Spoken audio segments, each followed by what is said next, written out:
নমস্কার বন্ধুরা, job Genex YouTube চ্যানেলে আপনাদের প্রত্যেককে স্বাগত।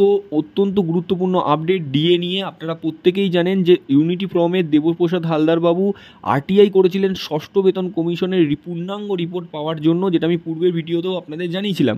কিন্তু রাজ্য সরকার বহু টালবাহানার পরেও ফিনান্স ডিপার্টমেন্ট তার আরটিআইয়ের কোনো জবাব দেয়নি। শেষ পর্যন্ত কোর্টে যাওয়া হয়, কোর্ট থেকেও নির্দেশ দেওয়ার পর একটি শর্ট নোটিশ পাবলিশ করে। সেখানে বলা হয় যে আরটিআই কিন্তু ষষ্ঠ বেতন কমিশনের পূর্ণাঙ্গ রিপোর্ট দেওয়া যাবে না।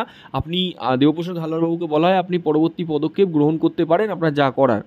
সেক্ষেত্রে কিন্তু এবার গুরুত্বপূর্ণ পদক্ষেপ গ্রহণ করলো ইউনিটি ফর্ম, অর্থাৎ কথায় বলা যেতে পারে দেবপ্রসাদ হালদারবাবু কী পদক্ষেপ। আপনারা প্রত্যেকেই জানেন যে ষষ্ঠ বেতন কমিশনের যে রিপোর্ট রয়েছে সেটা ডিএ মামলার ক্ষেত্রে কিন্তু অত্যন্ত গুরুত্বপূর্ণ। ডিএ মামলা জয়লাভের জন্য ষষ্ঠ বেতন কমিশনের পূর্ণাঙ্গ রিপোর্ট খুবই গুরুত্বপূর্ণ, অবশ্যই প্রয়োজন। সেই জন্যই কিন্তু দেবপ্রসাদ হালদারবাবু বহুদিন ধরে লেগেছিলেন।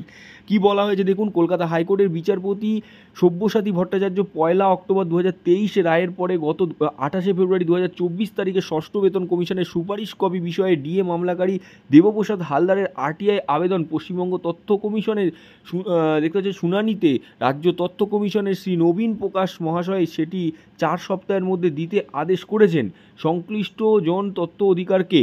এর পরে অর্থ বিভাগের এসপিআই জানিয়েছে ষষ্ঠ বেতন কমিশনের সুপারিশ কপি জন পরিষেব নেই, অথচ প্রতিটি ডিএ নোটিফিকেশানে রাজ্যের অর্থ সচিব মহোদয় ষষ্ঠ বেতন কমিশনের সুপারিশ ডিএ উল্লেখ করার জন্য তার ভিত্তিতেই আদালত অবমাননার মামলার নোটিশ দেওয়া হয়েছে গত 7 মার্চ 2024 তারিখে।